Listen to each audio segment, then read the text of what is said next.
Hey, thanks for joining me. I'm Jason Derbyshire for TradeLog Software. A question I hear a lot from traders and investors is how can I avoid wash sales? I'm going to give you two simple answers. Number one, you can elect Section 475F trader status and use mark-to-market accounting method. If you elect Section 475F with the IRS, then the wash sale rule doesn't apply to your trading accounts. However, you have to qualify, and there are its own tax consequences from using mark-to-market accounting, so this isn't an option for all traders and investors. The second way to avoid wash sales is to never have a loss. Now I know that's a little unrealistic, but there is an important point here. Some traders get so worried about wash sales that it distracts them from what's more important, and that is making profitable trades. If you are actively trading, inevitably you're going to have wash sales because you're often in and out of the same position. But if you're making profitable trades, then usually those wash sales are going to get absorbed within the profitable trades and they're not going to hurt you. Of course, this doesn't mean you shouldn't worry at all about wash sales. There are two situations in particular where wash sales can hurt you, and you need to understand how that it can affect you as an active trader. So here we go. Situation number one is involving IRA wash sales. These are typically always harmful. Now, if you watched my previous video, you know that the IRS wash sale rule says that if you have a loss in your taxable account and you replace the position in your non-taxable IRA within the 61-day wash sale window, then this is an IRA wash sale. Now, what happens in this situation is the loss is disallowed in your taxable account, but there's no cost basis adjustment in your IRA.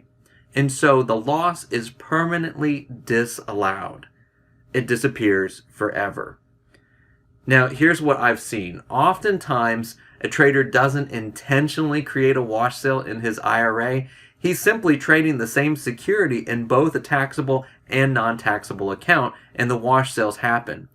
Of course, you may at this point wonder, I don't report my IRA trades to the IRS, so how would they know if there is an IRA wash sale?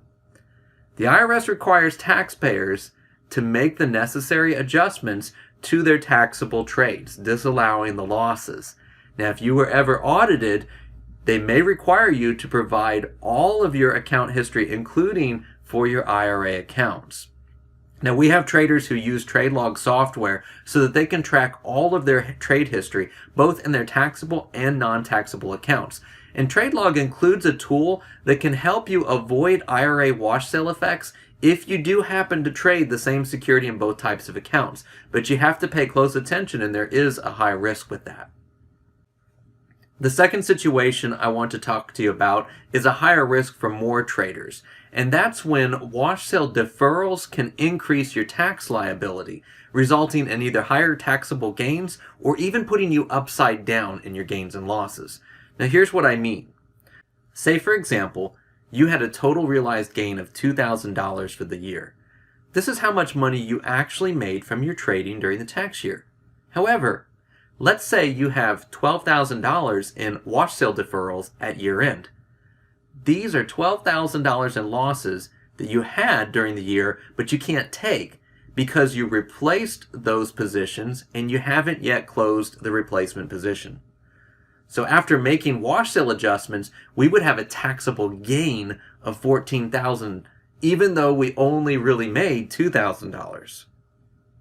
Now, in another situation I'll give you, let's say we had a net loss of $2,000 for the year. And again, we have $12,000 in wash sale deferrals, losses that are being deferred because we have positions still open. So the result in this scenario puts us upside down. We have to pay taxes on a $10,000 capital gain, even though we actually lost money for the year. Ouch! Now, both of these situations can really hurt. Granted, eventually you're going to realize these losses when you actually close the positions that are carrying the deferrals, but nobody wants to pay taxes on money they didn't actually make. The good news is you can control the situation, and you don't typically need to worry about wash sales all year round. But December and January are the months when you should really give attention to your situation and how wash sales might be affecting you. In my next video, I'll show you how you can control the negative effects of wash sales, especially during the months of December and January. So check it out. In the meantime, if you haven't yet subscribed to our YouTube channel, do so you can stay up to date with all our videos.